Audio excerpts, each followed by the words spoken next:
Les gens ont tendance à croire que le plus important quand on fait le stationnement à l'examen est le côté esthétique, c'est-à-dire à quel point la voiture est droite, la distance entre les lignes, la distance du trottoir, etc.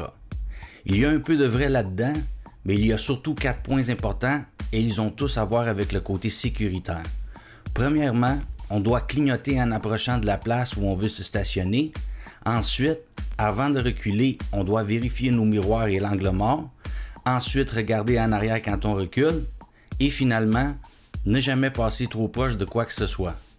Faire très attention à ne pas accrocher, même le moindrement, la voiture ou le poteau derrière nous. Erreur commise très fréquemment et probablement l'erreur la plus dangereuse commise par les conducteurs débutants, le coup de volant impulsif en arrivant face à un obstacle sans avoir vérifié au préalable si le changement de voie est sécuritaire. On s'arrête complètement derrière l'obstacle s'il y a des voitures qui s'en viennent dans la voie qu'on veut emprunter ou si on n'a pas eu le temps de faire nos vérifications.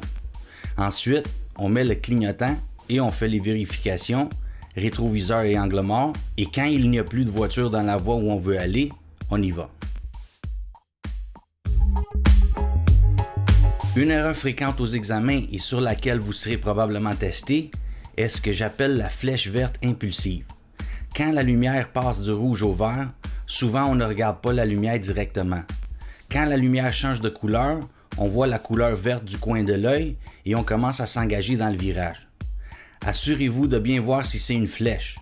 Si c'est le cas, attendez la lumière verte normale et s'il n'y a pas de piéton, vous pouvez vous engager dans le virage.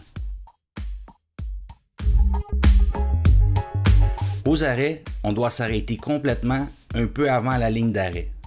Mais attention de ne pas s'arrêter trop avant la ligne. Petit truc pour savoir quand on est à la bonne distance, c'est quand on ne voit plus la ligne. Aux arrêts individuels, d'abord on arrête à la ligne ou un peu avant le trottoir s'il n'y a pas de ligne. Ensuite, on doit s'avancer assez loin pour bien voir ce qui s'en vient des deux côtés. Notre vue peut souvent être obstruée par des voitures stationnées, des arbres ou arbustes, des obstacles, etc. Ne jamais traverser l'intersection ou tourner si on ne s'est pas assuré de bien voir assez loin des deux côtés. Notez bien qu'il faut toujours regarder des deux côtés, même s'il n'y a pas de rue de l'un des deux côtés, ou même des deux côtés, comme c'est le cas ici. Les arrêts peuvent aussi souvent être cachés par des arbres, abribus, etc. Dans ce cas, on peut, en arrivant à une intersection, chercher la ligne blanche à terre ou le panneau de derrière de l'autre côté de la rue. N'oubliez pas de toujours faire les angles morts avant les changements de voie, les virages,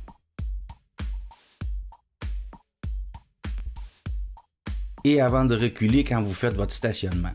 Si vous le faites en roulant, faites-le un peu avant le virage, et si vous le faites avant un virage après vous êtes arrêté à une lumière rouge ou un arrêt, faites-le avant de repartir et non dans le virage. Portez une attention particulière au virage où l'on croise une piste cyclable, surtout si on vient de dépasser un cycliste il n'y a pas trop longtemps.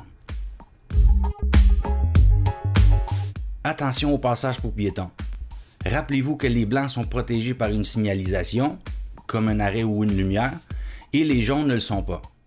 Dans le cas présent, ces panneaux peuvent aussi cacher la présence de piétons. Vous devez vous arrêter et laisser la priorité aux piétons s'il y en a qui y sont déjà engagés ou qui s'apprêtent à le faire.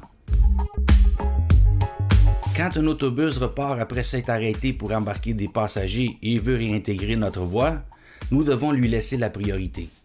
Portez une attention particulière à ses clignotants et s'il a des voitures devant lui dans sa voie. J'espère que vous avez aimé cette vidéo et bonne chance à votre examen.